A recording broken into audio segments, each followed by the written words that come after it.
आज हम लोग शरीर द्रव तथा परिसंचरण, बॉडी फ्लूइड एंड सर्कुलेशन की चर्चा करेंगे। तो चलिए स्टार्ट करते हैं, देखते हैं इसमें होता क्या है।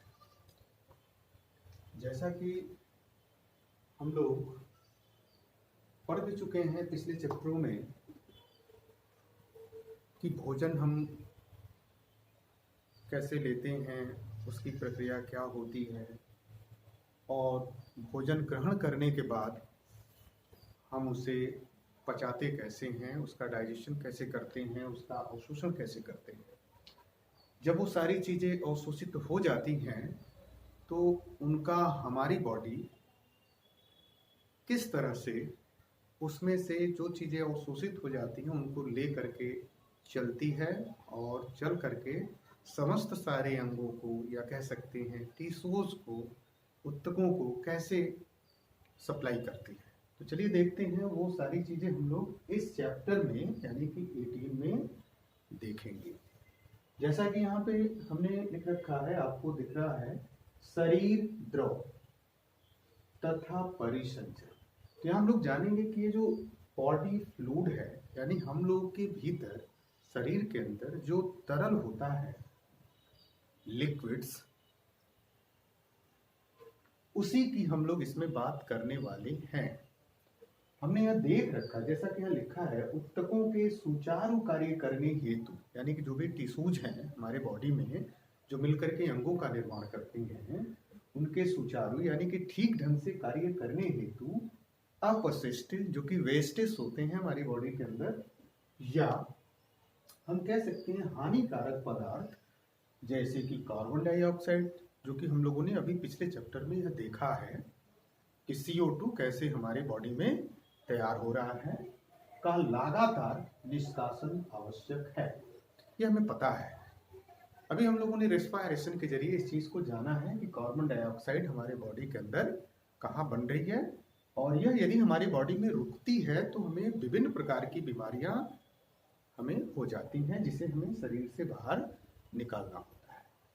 तो उसी के निष्कासन के लिए और इसके अतिरिक्त भी जो हमारे बॉडी में वेस्टेज होते हैं, यानी कि जो हानिकारक पदार्थ होते हैं, उनको निकालने के लिए हम क्या करते हैं, किसकी सहायता लेते हैं। तो चलिए देखते हैं। आगे लिखा है, अतः इन पदार्थों के कोशिकाओं तक, जो भी इस तरह के वेस्टेज पदार्थ हैं, उनको कोशिकाओं तक से चलन यानी कि निकल करके हेतु एक प्रभावी क्रियाविधि का होना आवश्यक था। कहने का मतलब, जो भी हम सारे वेस्टेज पदार्थ को हम देखते हैं, उन वेस्टेज में ये, जैसे हम लोगों ने कार्बन डाइऑक्साइड को देखा, आखिर यह किस माध्यम से हमारे बॉडी से होकर के बाहर आ रही है। इसके अतिरिक्त अन्य भी कुछ अपशिष्ट पदार्थें होती हैं, उनका भी कैसे हमारे शरीर से वो कैसे बाहर निकलती हैं, ये सारी चीजों को के लिए एक विशेष प्रभावी क्रियाविधि यानी हमारी बॉडी के अंदर होती है, क्रियाविधि संचालित होती है। जैसे हम लोग देख सकते हैं कि विभिन्न प्राणियों में इसी कार्य को हेतु अभिगमन के विभिन्न तरीके विकसित हुए हैं। माने इन्हीं सब सारे वेस्टेज को शरीर से बाहर निकालने के लिए बहुत सारे तरीके हमारे बॉडी ने इजाद किए हैं। उनमें से हमने यहाँ लिख रखा है कि एक कोश की, जैसे सबसे छोटा जो जीव है जो पृथ्वी पर पहले आ रहा है, एक कोश की है, जिसे हम लोग प्रोटोजोआ कहते हैं, अमीबा हो सकता है। जंतुओं में यह क्रिया कोशिका द्रव्य में होने वाली वृत्तीय गति, साइक्लोसिस यानी वृत्तीय गति, उसके सेल्स में, माने जो एक ही, जैसे ये मान लीजिए मैंने ये अमीबा का फिगर लिया, तो इसकी बॉडी चूंकि एक ही सेल्स से निर्मित है और उसमें जो भी सारी क्रियाएं हो रही हैं वो इसके इसी बॉडी के अंतर्गत हो रही हैं, ठीक है। तो उसमें वृत्तीय गतियों द्वारा होती है, और उसे यानी कि जिसे जीव द्रव्य यानी कि साइक्लोसिस हम कहते हैं उस प्रक्रिया को जो एक कोशिकीय प्रोटोजोअन जंतु में देखने को मिलता है, उसे हम क्या कहेंगे? साइक्लोसिस कहेंगे। पुनः वैसे ही कुछ सरल प्राणी भी होते हैं, सरल प्राणी जैसे कि स्पंज है जो कि फाइलम पोरीफेरा से रिलेटेड है, सिलेंट्रेट है, तथा निम्न स्तरीय बहुकोशिकीय प्राणियों के शरीर में संचरण माने चलने के लिए कि यह एक क्रिया, संचरण की यह क्रिया शरीर की कोशिकाओं में विसरण द्वारा होता है। यानी कि इसके अतिरिक्त हम लोग सरल प्राणियों में देखें, स्पंज हो सकता है, सिलिंट्रेट हो सकता है, तथा निम्न स्तर के जो भी बहुकोशिकीय प्राणी हैं उन सभियों में ये सारे वेस्टेज को, इस तरह के वेस्टेज को बाहर निकालने के लिए विसरण यानी कि डिफ्यूजन प्रोसेस की आवश्यकता होती है। अब यहाँ पे हमें जानना होगा कि यह डिफ्यूजन होता क्या है, मतलब विसरण क्या होता है। तो विसरण एक प्रक्रिया है जिसमें हमने सीखा है कि जिसमें उच्च सांद्रता से निम्न सांद्रता की ओर चीजों का बहाव होता है, तो उसे हम कहेंगे डिफ्यूजन या विसरण। फिर हम लोग ये सारी चीजें एक कोशिका में देख ली, सरल प्राणियों में भी देख लिया। अब हम उच्च स्तर के प्राणियों में जब देखते हैं, जैसे कि मनुष्य में जो कि उच्च कोटि का प्राणी है, मनुष्यों तथा उच्च प्राणियों में यह कैसे होता है, माने ये सारी चीजें कैसे निकलती हैं, जो भी वेस्टेज हैं, चाहे जो भी सारे पदार्थ हैं जो एक स्थान से दूसरे स्थान पर जाते हैं, वो सब के सब एक माध्यम जिसे हम कहते हैं रक्त, या इसे ही रुधिर नाम दिया गया है, अंग्रेजी में इसे ब्लड कहते हैं, द्वारा इस उद्देश्य में, माने ये सारी क्रियाओं को करने के लिए, यानी कि जो वेस्टेज है उसको बाहर निकालने के लिए इस उद्देश्य में काम आने वाला सबसे अधिक सामान्य तरल है।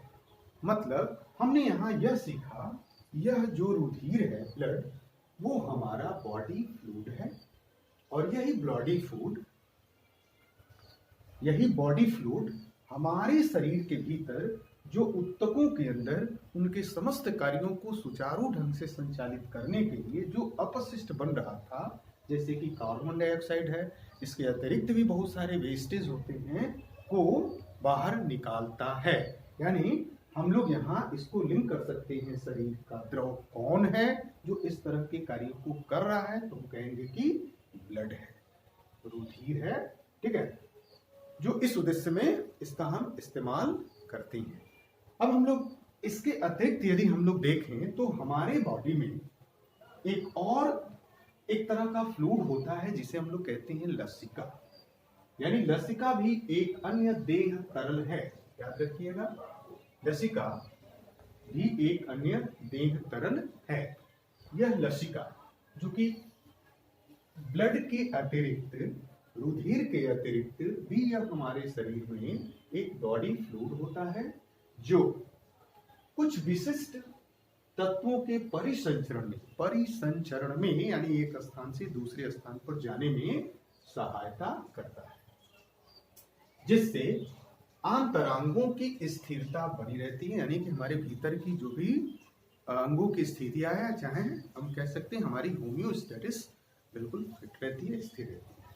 अब यहाँ बात आती है कि ये जो भी सारी चीजें एक स्थान से दूसरे स्थान पर चल रही हैं, हम उसे क्या कहते हैं।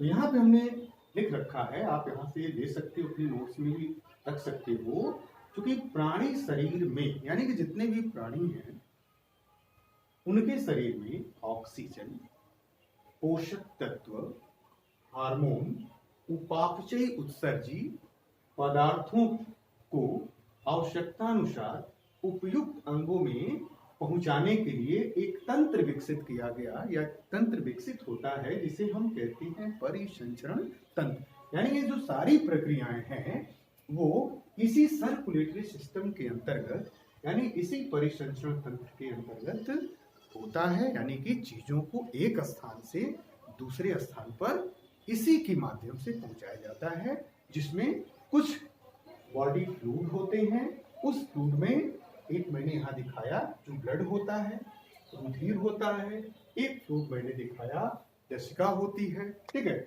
यही फ्लूइड मिल करके चीजों को एक स्थान से दूसरे स्थान पर ले जाने का काम करते हैं। तो यहाँ पे अब हमारे दिमाग में इस ब्लड को, कि ब्लड आखिर है क्या चीज, किस तरह का फ्लूइड है, और एक हम लोग समझ सकते हैं कि ये लसिका क्या है। तो बच्चों यहाँ पे इस चैप्टर में हमें सिर्फ ब्लड को सीखना है। आगे हम लोग लसिका पर बात करेंगे। थोड़ी सी जानकारी मैं लसिका पर दे दूं। यह लसिका जो कि ब्लड की तरह ही एक फ्लूइड है हमारे बॉडी के अंदर, यह व्हाइट कलर की होती है। किस कलर की होती है? सफेद रंग की होती है, यानी कि एक तरह से द्रव है जिसके अंदर आरबीसी, जब ये व्हाइट हो गया तो इसके अंदर आरबीसी क्या हो जाएगी? अनुपस्थित हो जाएगी। तो आरबीसी अनुपस्थित होता है, इसमें केवल डब्ल्यूबीसी ही होता है। बस हम लोग इतना ही सीखेंगे।